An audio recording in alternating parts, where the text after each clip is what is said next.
My name is Sophia Wilson, and I'm 32. The day my parents told me I shouldn't attend my brother's wedding was the day I discovered the truth about our family. 20 years of secrets unraveled in minutes, revealing my entire childhood had been built on lies.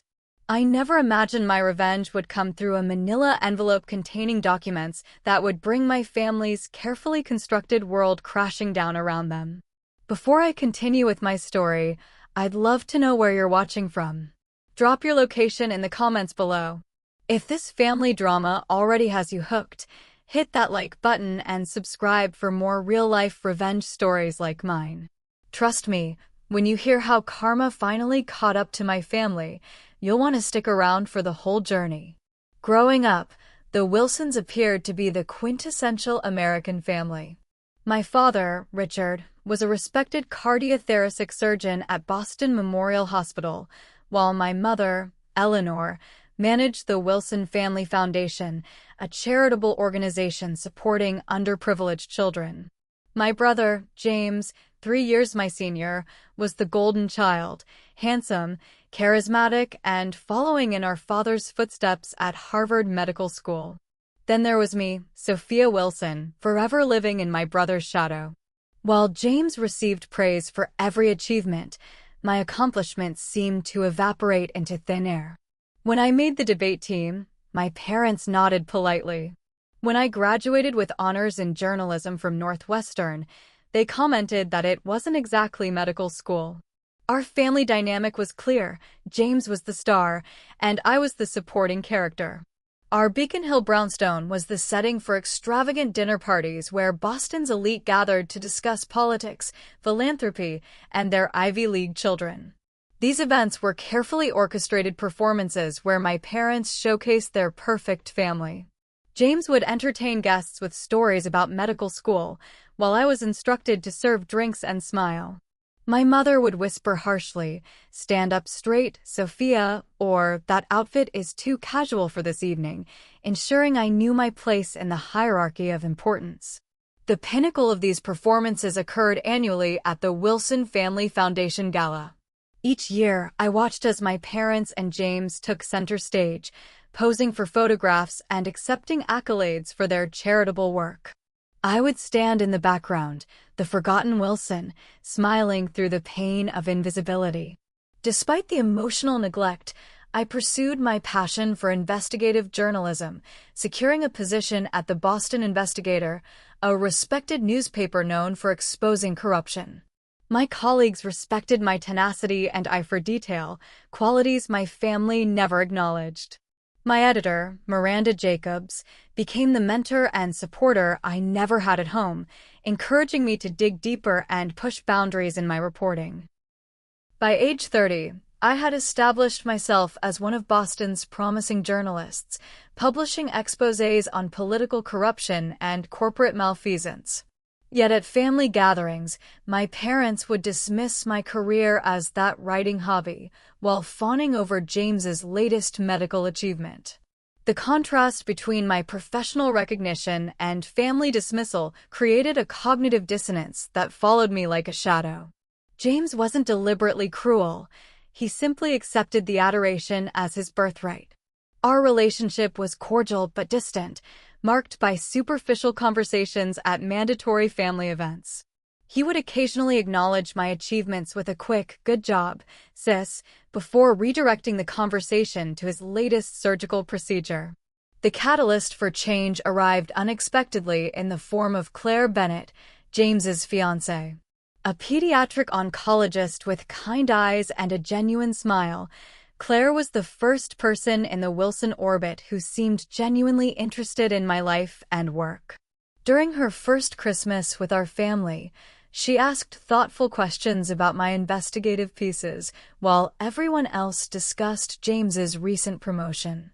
"Your article on pharmaceutical price fixing was fascinating, Sophia," Claire commented, ignoring my mother's attempt to change the subject. "The way you connected the dots between the executives and the policy changes showed real investigative skill." That brief moment of recognition in my family home felt like a cool drink after years in the desert. Claire's arrival disrupted the familiar patterns, creating small fractures in the perfect Wilson facade. Little did I know, those tiny cracks would soon expand into chasms that would expose the rotting foundation beneath our family's carefully constructed image. As James and Claire's wedding plans progressed, I found myself hoping that this new addition to our family might finally bring some balance to our dynamic. Perhaps with Claire's influence, James might see me differently. Perhaps my parents might finally acknowledge my worth. These hopes, fragile as they were, gave me something I hadn't felt in years: optimism about my place in the Wilson family. How wrong I was. The invitation to James and Claire's engagement party arrived on a rainy Tuesday in April. Embossed with silver lettering on cream cardstock, it announced the celebration would be held at the Wilson family's Cape Cod summer home, the backdrop of countless childhood memories, both bitter and sweet. I traced my finger over the raised letters, wondering if this event might finally bridge the chasm between my family and me. The week before the engagement party, I was deep into an investigation about financial irregularities at a local charity. Miranda had assigned me the story after receiving an anonymous tip about misappropriated funds. As I sorted through financial documents, a familiar name caught my eye: the Wilson Family Foundation. It must be a coincidence, I told myself, trying to ignore the uneasy feelings settling in my stomach. But as a journalist, I'd learned that coincidences often hide the most important truths. I began pulling the thread, requesting financial records, interviewing former employees, and cross-referencing donation records with tax filings. Each document revealed discrepancies that couldn't be explained by simple accounting errors. Hundreds of thousands of dollars had been diverted from the foundation to offshore accounts over the past 15 years. 3 days before the engagement party, I discovered the name on those offshore accounts: Richard and Eleanor Wilson. My parents had been systematically embezzling from their own charity for over a decade, stealing money meant for underprivileged children to fund their lavish lifestyle. I sat in my apartment, surrounded by damning evidence, as my world collapsed around me. The parents who had claimed moral superiority my entire life, who had judged me for not measuring up to their ethical standards, were criminals. The family legacy they prioritized over my happiness was built on fraud. With shaking hands, I called Claire, the only person connected to my family I felt I could trust. "I need to talk to you," I said, my voice barely above a whisper. "It's about my parents, and it's important." We met at a quiet cafe on the outskirts of Boston. Claire listened without interruption as I laid out the evidence, her face growing increasingly pale. "Have you told James?" she asked when I finished. "No," I admitted. "I wanted to talk to you first. You're the only one who's ever really seen me in that family." Claire reached across the table and squeezed my hand. "This is devastating, Sophia. But we need to approach this carefully. The engagement party is in 2 days. Let me talk to James first, prepare him." I nodded, grateful for her support. "I'll bring all the documentation to the party. We can confront my parents together." When I arrived at the Cape Cod house that Saturday, something felt immediately wrong. The familiar tension that accompanied family gatherings had intensified, crackling in the air like static electricity. My mother greeted me with a kiss that didn't reach her eyes, while my father barely acknowledged my presence. James pulled me aside almost immediately, his face tight with anger. "What the hell did you tell Claire about Mom and Dad?" "The truth," I said simply. "I found evidence that they've been stealing from the foundation." "Evidence?" he scoffed. "You mean those ridiculous financial records you've been digging up for your little newspaper? Claire told me everything. How you're jealous of our happiness, how you're trying to ruin this weekend with your pathetic need for attention." The betrayal hit me like a physical blow. Claire had not only failed to support me, she had twisted my confidence into something ugly and handed it to my brother as ammunition. "That's not true," I stammered. "I have proof. I can show you."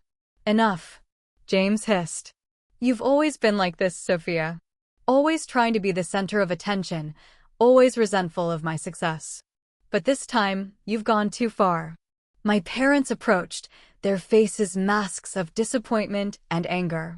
My mother's voice was ice cold when she spoke. "We think it would be best if you left, Sophia. And regarding James's wedding next month, it's better if you're not there. This family has tolerated your jealousy and attention-seeking behavior for years, but we won't allow you to ruin your brother's special day." As I looked from face to face, my father's dismissal, my mother's contempt, James's anger, and, behind them all, Claire's triumphant smirk, I realized a fundamental truth. This had never been my family. I had spent my entire life trying to earn the love of people who were incapable of giving it. Without another word, I turned and walked out of the house, leaving behind the pretense of family that had defined and confined me for 32 years. As I drove away, tears streaming down my face, I made a decision. The truth would come to light, with or without their cooperation. Little did they know, I had already copied every incriminating document. The journalist in me had protected the story, even as the daughter in me had hoped for reconciliation. Now, there would be no more hoping. Only justice. The weeks following my banishment from the Wilson family were simultaneously the most painful and liberating of my life. I threw myself into building an airtight case against my parents, working late into the night at my apartment-turned-investigation headquarters. Wall-to-wall corkboards displayed financial records, photographs, and connecting threads of evidence that told a story of decades-long fraud. Miranda noticed my obsessive focus at work. "This isn't just another story for you, is it?" she asked one evening, finding me hunched over spreadsheets long after everyone else had gone home. I looked up, exhaustion etched on my face. "It's personal," I admitted. "But that doesn't make the evidence any less real." Miranda studied the documents spread across my desk: donor lists, financial transfers, tax records. "Holy shit, Sophia. This is the Wilson Foundation. Your family's foundation." "Yes," I said simply. She sank into the chair opposite me. "You understand what this means? Publishing this will destroy your relationship with your family." A bitter laugh escaped me. That relationship was destroyed the moment they told me I wasn't welcome at my own brother's wedding. Besides, they're not just hurting me, they've stolen millions meant for underprivileged children. Miranda's expression softened. "Take some time off. Get your evidence in order. When you're ready to publish, I'll make sure you have the institutional support you need." With Miranda's blessing, I dedicated myself entirely to the investigation. I tracked down former employees of the foundation who had been silenced with generous severance packages and non-disclosure agreements. With gentle persistence, I convinced several to speak anonymously about the financial irregularities they had witnessed.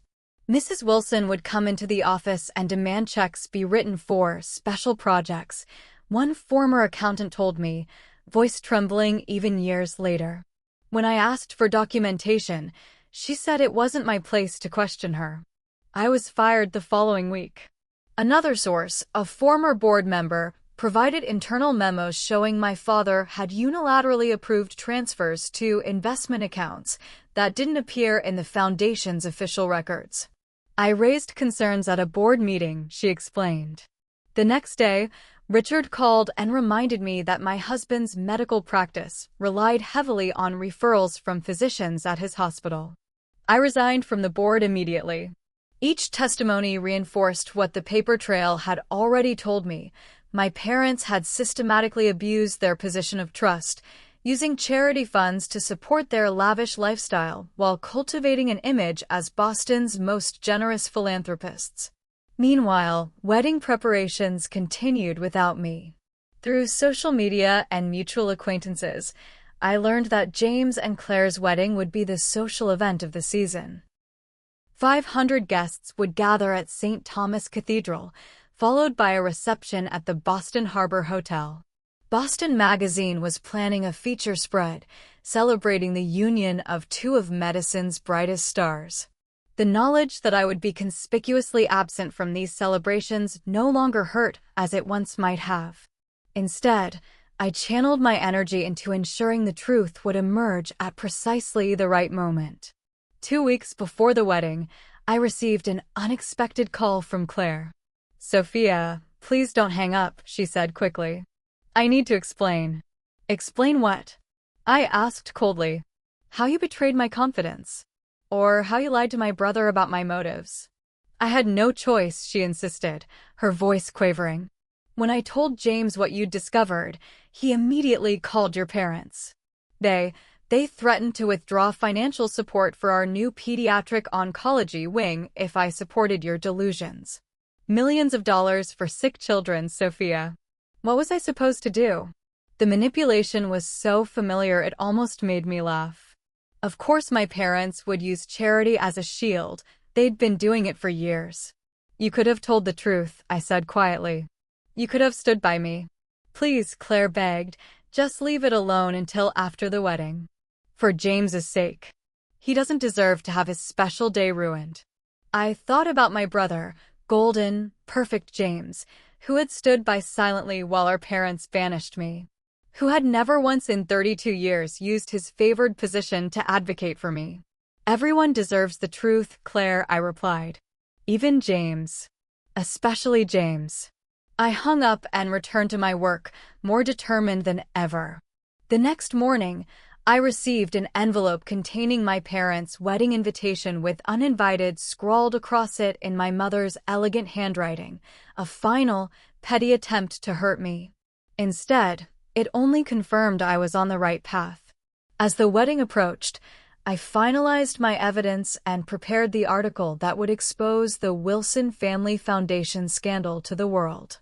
The timing would need to be perfect, not out of spite, but because I knew from experience that powerful people like my parents would use every resource at their disposal to bury the truth once they knew it was coming.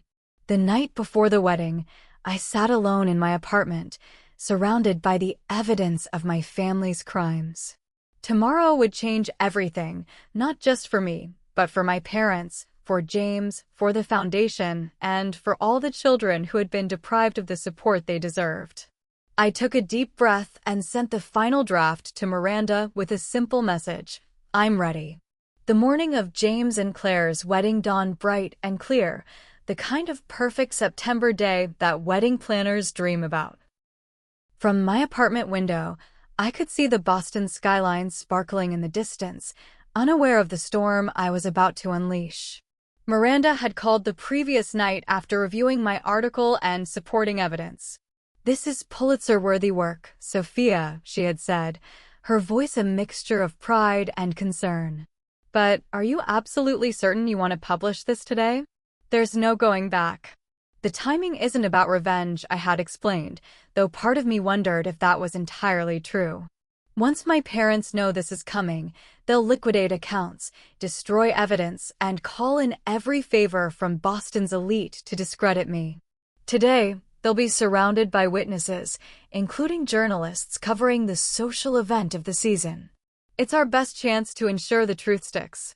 Now, as I dressed in a simple black dress, morning attire for the family, I had finally accepted losing. My phone buzzed with a text from Miranda. "Article goes live at noon, during the reception.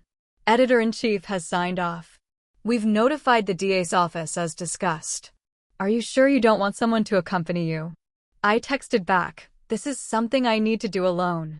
St. Thomas Cathedral stood majestic against the blue sky, its Gothic architecture a testament to permanence and tradition.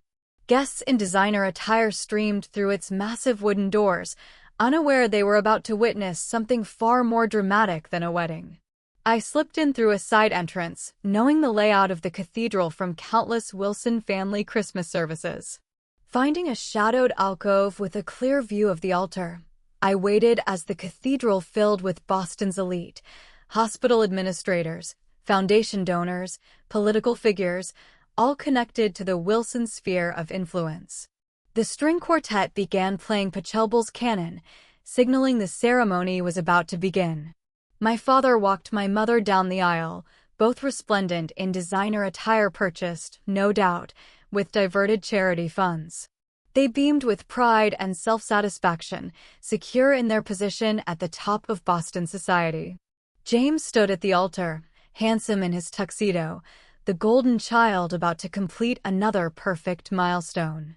As Claire appeared at the back of the cathedral, a collective gasp rose from the assembled guests. She was beautiful, radiant in an elaborate gown that had been featured in a Boston Globe Society page preview. The ceremony proceeded with all the pomp and circumstance befitting a Wilson family event. The bishop, a longtime family friend, spoke about love, honor, and truth, ironies that weren't lost on me as I clutched the manila envelope containing copies of my most damning evidence. If anyone knows any reason why these two should not be joined in holy matrimony, speak now or forever hold your peace, the bishop intoned, following tradition. The cathedral fell silent. In movies, this would be my moment to step forward dramatically. But real justice wouldn't be served by a theatrical outburst that could be dismissed as the action of a jealous sister. Real justice required irrefutable evidence presented in a way that couldn't be swept under the rug. I remained silent, watching as my brother and Claire exchanged vows, sealing their union with a kiss as the assembled crowd applauded. The newlyweds proceeded down the aisle, followed by my parents, all wearing expressions of triumph and joy. As the cathedral emptied, I made my way to the Boston Harbor Hotel, where the reception would be held. I knew that at precisely noon, while champagne flowed and toasts were made, the Boston Investigator would publish my extensively documented exposé of the Wilson Family Foundation fraud. Simultaneously, the district attorney's office would be reviewing the evidence I had provided them. The reception was in full swing when I arrived. Through the ballroom's glass walls, I could see my parents holding court, accepting congratulations from sycophantic guests. A massive ice sculpture of intertwined hearts dominated the center of the room, champagne towers flanked the bar, and elaborate floral arrangements worth thousands adorned every table. I checked my watch, 11:58 a.m. 2 minutes until publication. Hey everyone, can you believe the stories so far? I'd love to know what you're thinking right now. This was the turning point in my life that changed everything. If you're enjoying this family drama, please hit that like button and make sure you're subscribed so you don't miss how this confrontation unfolds. The moment of truth is coming, and trust me, what happens next shocked everyone in that ballroom. Stay with me, the real justice is about to be served. Taking a deep breath, I walked through the doors just as my phone vibrated. A text from Miranda. It's live. DA has also issued arrest warrants. Officers en route. As I moved through the crowd, people began glancing at their phones, expressions changing from celebration to confusion. Whispers spread through the ballroom like wildfire. My mother, ever attuned to shifts in social dynamics, noticed the change immediately. Her eyes darted around until they landed on me, standing in the center of the room. Sophia, she hissed, rushing toward me with my father close behind. What have you done? I held up my phone, displaying the headline, Wilson Family Foundation, Decades of Fraud Exposed. I did what you taught me to do, Mother, I replied calmly. I pursued the truth, regardless of who it hurts. My father grabbed my arm, his fingers digging painfully into my flesh. Do you have any idea what you've done? We're your family. No, I said, extracting myself from his grip. A family doesn't mock and exclude one child while celebrating another. A family doesn't steal from vulnerable children to maintain their social status. You're not my family, you're criminals who happen to share my DNA. The ballroom had fallen silent, hundreds of guests witnessing the confrontation. James pushed through the crowd, his face contorted with rage and confusion.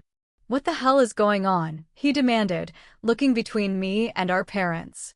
I handed him the manila envelope. Everything you need to know is in here, James. Bank records, witness testimonies, offshore account details. Our parents have stolen over $3 million from their own charity over 15 years. Money meant for underprivileged children went instead to private school tuitions, luxury vacations, and this wedding. James stared at the envelope in his hands, his expression cycling through disbelief, anger, and finally, Devastating realization. He looked up at our parents. Is this true? My mother attempted damage control. James, darling, Sophia has always been troubled, jealous of your success. These accusations are they true? James repeated, his voice harder. My father stepped forward, lowering his voice. Son, every family has complicated financial arrangements. Nothing we did was technically illegal. We can explain everything, but not here, not like this.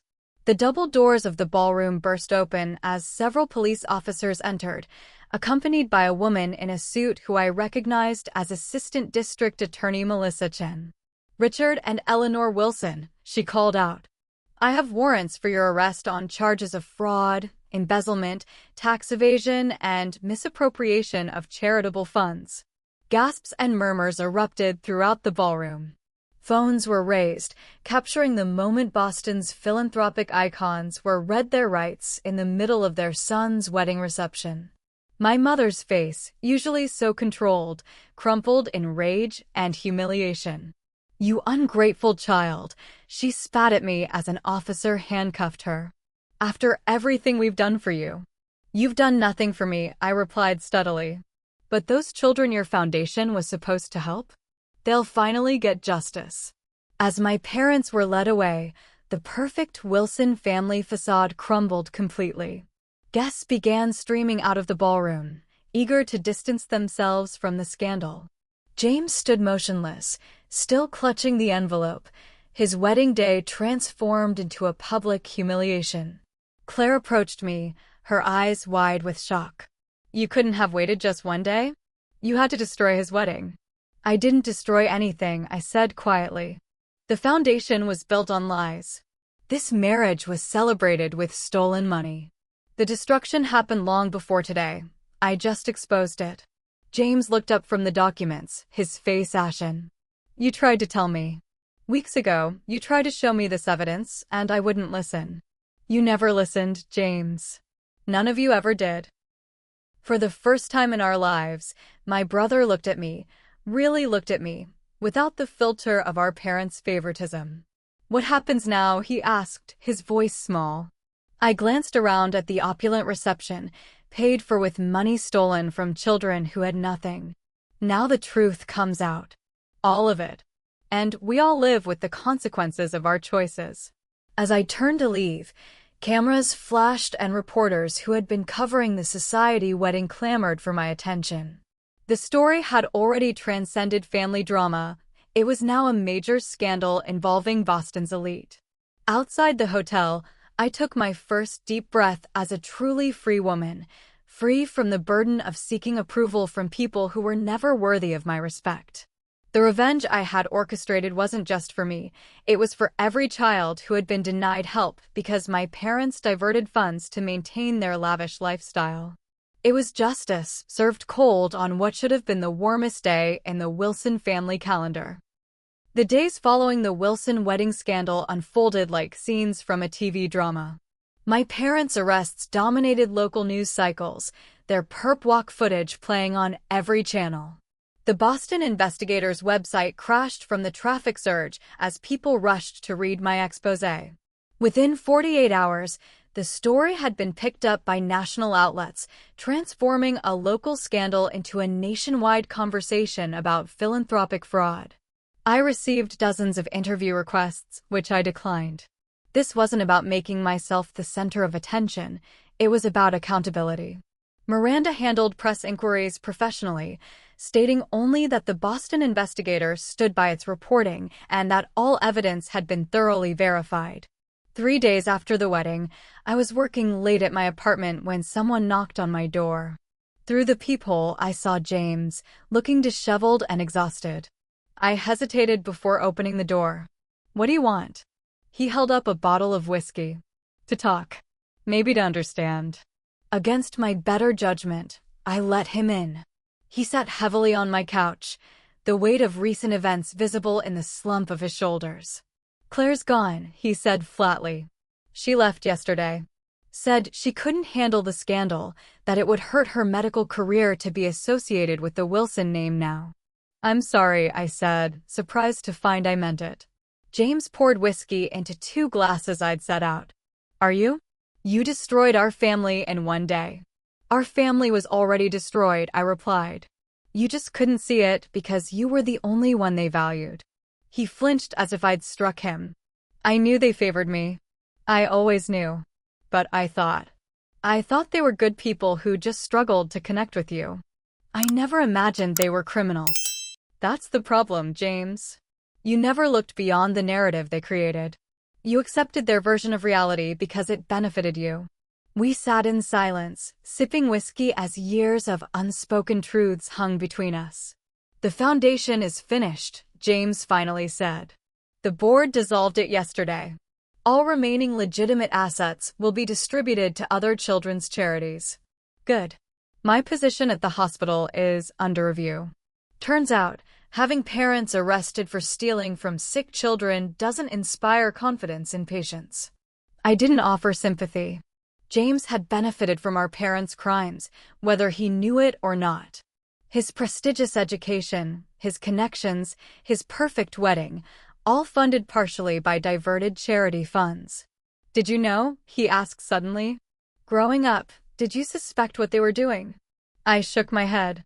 I knew our family dynamic was toxic, but I discovered the financial crimes by accident while working on another story. Once I started looking, though, the evidence was everywhere. Why didn't you come to me first? Before going to the police, before publishing the article, the question revealed how little he understood. I did come to you, James. At the engagement party. You chose to believe Claire's lies instead of even looking at my evidence. He stared into his glass. I couldn't imagine them being capable of this. It was easier to believe you were jealous than to accept that our entire family identity was a fraud. That's been the story of my life, I said quietly. Everyone finding it easier to dismiss me than to question the perfect Wilson narrative. James looked up, his eyes red-rimmed. I should have protected you. All those years, I just accepted their treatment of you because it was easier than standing up to them. His admission surprised me. I had never expected accountability from James, who had been as much a victim of our parents' manipulation as I had been, albeit in a different way. They're facing serious charges, I told him. The DA thinks they'll serve time. Most of their assets have been frozen pending investigation. I visited them yesterday, James said. Dad kept saying it was all a misunderstanding. Mom blamed you entirely, said you fabricated evidence because you were jealous of our family's success. I wasn't surprised. People like my parents rarely accepted responsibility, even when confronted with irrefutable evidence of their wrongdoing. What will you do now? I asked. James shrugged helplessly. I don't know. Everything I thought I knew about myself, about our family, was a lie. I'm not sure who I am without that identity. For the first time, I felt a genuine connection with my brother. We had both lost our family, but perhaps we could find something more authentic in the ruins. The scandal continued to expand in the following weeks. Former Foundation employees came forward with additional allegations. Financial auditors discovered the fraud extended beyond what even my investigation had uncovered. My parents' social circle quickly distanced themselves, pretending they had always suspected something wasn't right with the Wilsons. I received an unexpected email from Diana Chin, the assistant district attorney handling my parents' case. The evidence you provided was impeccable, she wrote. Because of your thoroughness, we've been able to trace connections to 3 other fraudulent charitable organizations. Would you be willing to consult with our office on these investigations? The offer represented an opportunity to use my investigative skills to address systemic problems rather than just exposing my own family's corruption. I agreed to meet with her. Meanwhile, my article had sparked a national conversation about oversight of family foundations. Several legislators cited the Wilson case when proposing stronger regulations for charitable organizations. Financial journals published analyses of how such fraud could go undetected for so long. The ripple effects extended far beyond my original intentions. 6 weeks after the wedding day revelation, I received a letter from my mother, sent from the detention center where she awaited trial. The envelope sat unopened on my coffee table for days as I debated whether to read it. Finally, curiosity won out. Sophia, she had written in her elegant hand, "You have destroyed everything our family built over generations. I hope your revenge brings you the satisfaction you sought, though I doubt it will fill the emptiness inside you that has always made you so desperate for attention. Your father and I gave you every advantage, every opportunity, and this is how you repay us. You are no longer our daughter in any sense that matters. Eleanor Wilson." The letter contained no remorse, no acknowledgement of wrongdoing, only blame and self-pity. I burned it in my kitchen sink, watching the flames consume her final attempt to manipulate me. That evening, I met James for dinner at a quiet restaurant far from our usual family haunts. He looked better than he had weeks earlier, still wounded, but beginning to heal. "I've been in therapy," he volunteered before I could ask, trying to understand how I could have been so blind for so long. "That's good," I said sincerely. "I'm leaving Boston," he continued, taking a position at a rural hospital in Vermont. No prestige, no society connections, just honest work helping people who need it. The decision surprised me, but it made sense. James needed to discover who he was outside the Wilson legacy. "What about you?" he asked. "Will you stay at the newspaper?" I shook my head. "I've accepted a position with the DA's office, investigating charitable fraud. Turns out, what happened with our parents' foundation isn't as uncommon as people might think." James nodded thoughtfully. "You were always the strongest of us, Sophia. The most honest." His words, the validation I had sought for decades, now felt like a postscript to a story I had already concluded. I didn't need his approval anymore, but I appreciated it nonetheless. As we parted ways that night, James hugged me awkwardly. "I know it doesn't make up for the past, but I'm proud of you, sis. You did the right thing, even when it cost you everything." "Not everything," I corrected him. "Just the things that weren't real to begin with."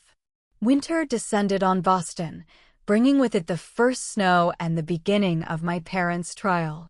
The courthouse steps became a media battleground as journalists jostled for position, hoping to capture the downfall of the once revered Wilsons.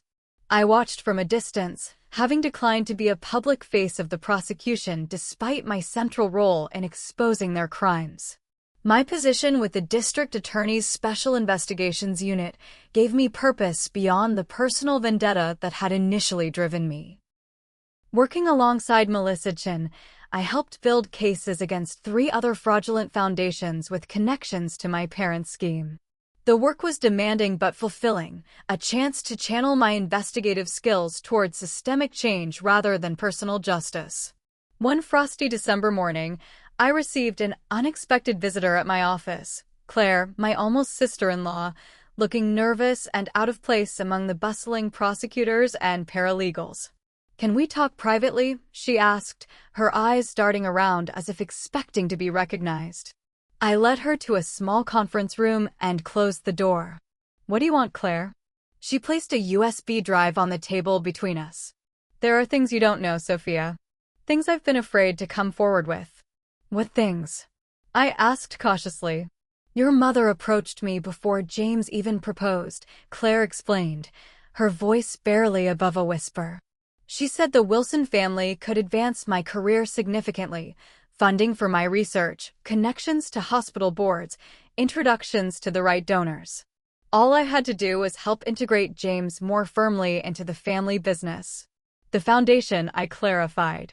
Claire nodded. I didn't understand at first what she was really asking.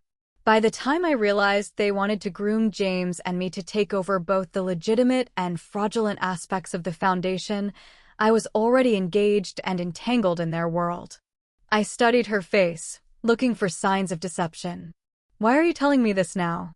"Because the evidence on this drive shows that the fraud goes beyond your parents.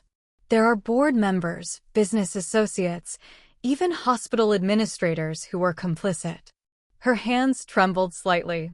"I've been cooperating with federal investigators for the past month, but I wanted you to have this information directly." The revelation that Claire had been working with authorities behind the scenes shifted my perception of her.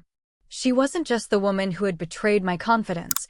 She was someone who had found herself trapped in my parents' web and chosen to fight back in her own way. "James doesn't know I'm here," she admitted. "We've been separated since the wedding, but we're talking again.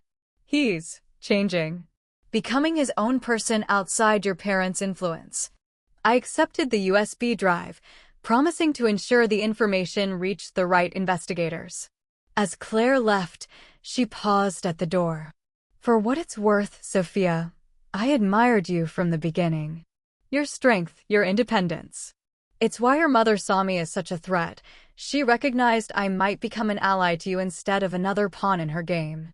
The expanded investigation resulting from Claire's evidence revealed a network of corruption extending throughout Boston's philanthropic community. My parents had not acted alone. They had been part of a sophisticated system of financial manipulation that had diverted millions from charitable causes over decades. As winter melted into spring, I settled into my new life. My apartment became a haven rather than just a place to sleep between family obligations. I adopted a rescue dog, a scrappy terrier mix I named Justice, who accompanied me on long walks along the Charles River. I joined a book club, made friends unconnected to the Wilson sphere of influence, and even began dating occasionally, normal activities that had always seemed secondary to my quest for family approval. James remained in Vermont, calling weekly with updates on his new life. He had found a small medical practice that valued his skills without caring about his now tarnished family name. He volunteered at a free clinic on weekends and was slowly rebuilding his sense of self. Our conversations evolved from awkward exchanges to genuine connections as we navigated our shared trauma and separate healings. The trial of Richard and Eleanor Wilson became a media spectacle that dragged on for months.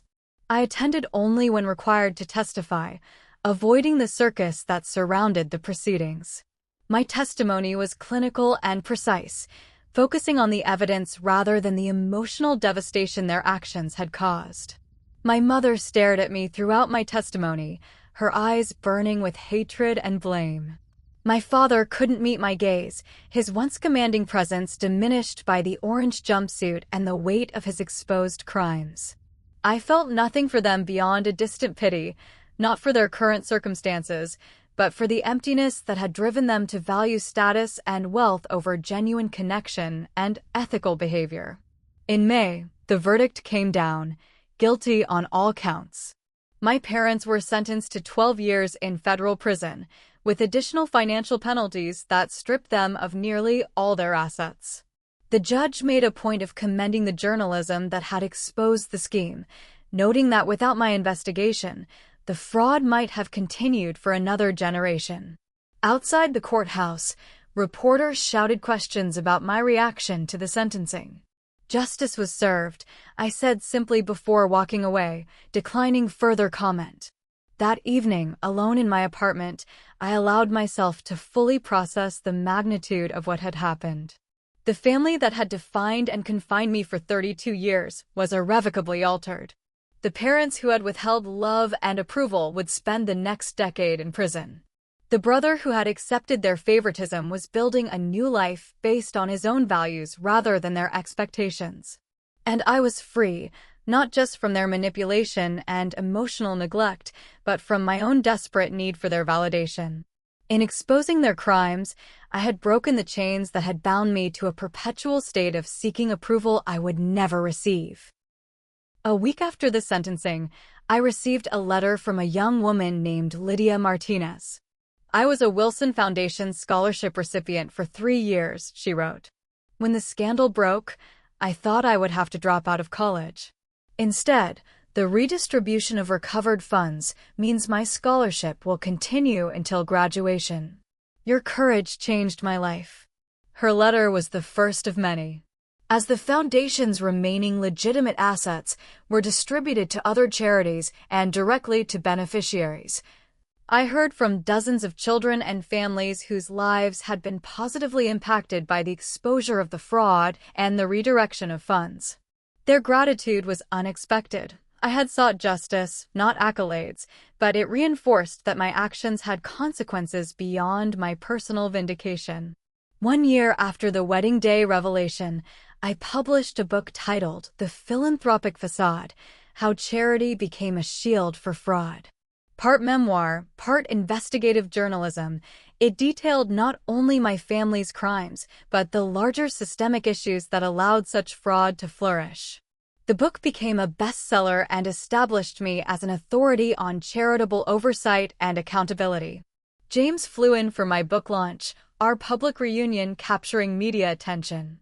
"I'm proud of you," he said during the Q&A session when an audience member asked about our relationship. Sophia had the courage to expose the truth when the rest of us were too comfortable with the lies. "She's the strongest Wilson, and always has been." His words, spoken publicly and without prompting, healed something in me that I hadn't realized was still broken. It wasn't about needing his approval anymore. It was about acknowledgement of a truth that had been denied for too long. On a crisp autumn day 2 years after the scandal broke, I visited the site of the former Wilson Family Foundation. The building had been repurposed as a community center serving underprivileged children, funded in part by the restitution from my parents' case. A plaque near the entrance acknowledged the center's complicated origins, noting that from the exposure of fraud came an opportunity for genuine service. As I watched children playing in the center's yard, I reflected on the journey that had brought me here. My parents had taught me, inadvertently, the most valuable lesson of my life, that truth matters more than appearance, that justice is worth pursuing even at great personal cost, and that family is defined by love and support, not by DNA or shared surnames. My phone buzzed with a text from James. "Dinner tonight? Claire's in town too. She'd love to see you." I smiled, typing back, looking forward to it. The revenge I had sought had transformed into something far more meaningful than I could have imagined. Not just the downfall of those who had hurt me, but the creation of something better from the ruins of what they had destroyed. Justice had indeed been served, not just through punishment of the guilty, but through restoration for their victims and redemption for those of us caught in between. As I turned to leave, a young girl ran up to me, her face alight with recognition. "You're Sophia Wilson. We learned about you in school. My teacher says you're a hero because you told the truth even when it was hard." I knelt to her level, smiling gently. "The truth is always worth fighting for," I told her. "Even when, especially when, it costs you something you thought you couldn't live without." 3 years after my parents began serving their sentences, I received a letter from my father. Unlike my mother's earlier message filled with blame and vitriol, his was reflective, the handwriting shaky and uncertain, so different from the confident surgeon's script I remembered. "Sophia," he wrote, "prison provides ample time for reflection. I've been thinking about what drove your mother and me to value appearance over substance, wealth over integrity. I won't insult you with excuses or claims of misunderstanding. We knew what we were doing was wrong, but we justified it through a warped sense of entitlement. We convinced ourselves that the good we did outweighed the harm, that the ends justified the means. We were wrong. I don't expect forgiveness, nor do I deserve it. But I wanted you to know that your courage forced me to confront truths I had been avoiding for decades. You were always stronger than I gave you credit for, stronger than any of us. In exposing our crimes, you displayed more integrity than I have shown in my entire life. For what little it may be worth, I am proud of the woman you've become, not despite my failings as a father, but perhaps because you had to overcome them." I read the letter several times, searching for manipulation or hidden agendas, but found only what appeared to be genuine remorse. I didn't respond immediately, unsure if I wanted to reopen that channel of communication. Some wounds healed better with distance. My career had evolved beyond what I could have imagined. After 3 years with the district attorney's office, I had established the Wilson Accountability Project, a nonprofit organization dedicated to investigating and exposing fraudulent charities. Named deliberately to reclaim and redefine the Wilson legacy, The project combined investigative journalism with legal advocacy, creating a watchdog organization that had already exposed dozens of fraudulent schemes and helped redirect millions to legitimate charitable causes. James had settled permanently in Vermont, marrying a local schoolteacher who had never heard of the Wilson family before meeting him. They were expecting their first child, and James had asked if I would be the godmother, a role I accepted with unexpected emotion. Claire had returned to Boston, where she now headed the pediatric oncology department at a different hospital, her career rebuilt on her own merits rather than Wilson connections. On a warm summer evening, I was preparing for a fundraising event for the Accountability Project when my assistant mentioned that a journalist had been requesting an interview about the Wilson family saga. "It's been 5 years," I said, surprised. "Is there really still interest in that story?" "Apparently, it's for a documentary series about famous whistleblowers," she explained. "They want to feature you as someone who exposed wrongdoing at great personal cost." I considered the request, weighing the value of revisiting that chapter of my life against the potential to inspire others who might be facing similar ethical dilemmas. Finally, I agreed to the interview, scheduled for the following week. The interviewer, a thoughtful woman named Rebecca Santos, set up in my office overlooking Boston Harbor. "Let's start with the wedding day," she suggested. "That must have been an incredibly difficult decision, to expose your family's crimes on what should have been a joyous occasion. Do you ever regret the timing?" I thought carefully before answering. The timing wasn't about maximizing hurt or creating drama. It was about ensuring the truth couldn't be buried. My parents had powerful connections and resources. Once they knew what was coming, they would have done everything possible to discredit me and destroy evidence. The wedding day meant they were publicly visible and surrounded by witnesses, including journalists. It was my best chance to ensure the truth would be heard. "And the personal cost?" Rebecca pressed. "You lost your family that day." "Did I?" I countered. "I lost relationships built on lies and manipulation. But in many ways, that loss freed me to build authentic connections, including, eventually, a healthier relationship with my brother. Sometimes what looks like loss is actually liberation."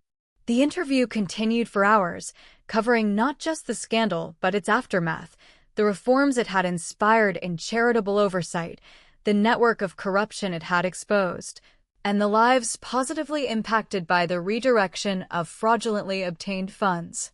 "Final question," Rebecca said as we concluded. "What would you say to someone who suspects wrongdoing but fears the personal consequences of speaking out?" I considered the question carefully. I would tell them that the truth has a cost, but so does silence. When you know something is wrong and say nothing, you become complicit in that wrong. The short-term pain of speaking out, losing relationships, facing criticism, even risking your career, is ultimately less damaging than the long-term corrosion of your integrity that comes from choosing comfort over courage. After the interview aired as part of the documentary series, I received hundreds of messages from whistleblowers and truth-tellers who had faced similar choices. Their stories of exposing corporate malfeasance, government corruption, educational fraud, reinforced that my experience, while deeply personal, was part of a larger human struggle between truth and comfort, between integrity and belonging. One message particularly stood out, from a young woman working at a family foundation who had discovered financial irregularities similar to those I had exposed. "I was afraid to come forward until I saw your interview," she wrote. "You showed me that the temporary pain of speaking truth is worth the lasting peace of knowing you did what was right." Her message reminded me why I had created the Accountability Project, not just to expose past wrongs, but to create systems and support networks that made it easier for future truth-tellers to come forward before fraud became entrenched. At the 5-year anniversary of the Wilson Foundation scandal, I organized a benefit gala for the community center that had replaced the foundation headquarters. The event brought together former foundation beneficiaries, whistleblowers from other exposed organizations, and advocates for charitable accountability. James attended with his wife and their infant daughter, whom they had named Sophia, a gesture that had moved me to tears when he'd first told me. Claire came as well, now a respected figure in pediatric medicine independent of any Wilson connection. As I took the podium to address the gathered crowd, I looked out at the faces before me, not the Boston elite who had populated my parents' galas, but people committed to genuine service and accountability. 5 years ago, a family facade crumbled, I began. What first appeared to be a tragedy, the exposure of decades of fraud, the imprisonment of prominent philanthropists, the dissolution of a major foundation, has transformed into something unexpected: opportunity. Opportunity for honest conversation about oversight in charitable giving. Opportunity for funds to reach those truly in need. Opportunity for people like me, and perhaps like many of you, to discover that integrity is more valuable than image, and that truth, however painful initially, offers the only sustainable foundation for moving forward. The applause that followed wasn't for the polished performance my parents had trained me to deliver at their events. It was recognition of a shared commitment to something more meaningful than social status or family legacy. Later that evening, as the event wound down, I found myself standing with James and Claire on the rooftop terrace, the Boston skyline glittering before us. "Do you ever wonder what would have happened if you hadn't exposed them?" Claire asked quietly. "Sometimes," I admitted. "I imagine an alternate life where I remained the forgotten Wilson, attending family events where I was barely tolerated, watching the fraud continue into another generation." James shifted his sleeping daughter in his arms. "I would have been complicit eventually," he acknowledged. "They were already grooming me to take over, creating the same moral blind spots in me that they had in themselves." "You saved me from that, Sophia. You saved all of us." "Not all," I said, thinking of our parents in their separate prison facilities. "They made their choices," Claire reminded me gently, "long before you exposed them." As we stood in comfortable silence, I reflected on the journey that had brought us here. The parents who had mocked me and told me it was better if I wasn't present at my brother's wedding had inadvertently set in motion events that led to this moment. 3 people bound not by toxic family obligation, but by shared experience and genuine care, looking toward a future built on truth rather than appearance. The revenge I had sought had evolved into something far more powerful: redemption. Not just for me, but for James, for the Foundation's beneficiaries, and for a system that had allowed such fraud to flourish unchecked for too long. I hadn't just exposed my family's crimes, I had helped create a new legacy, one of accountability, integrity, and genuine service. In that, I had found something my parents never understood despite all their wealth and social status: the profound satisfaction that comes from living in alignment with your values, regardless of the cost.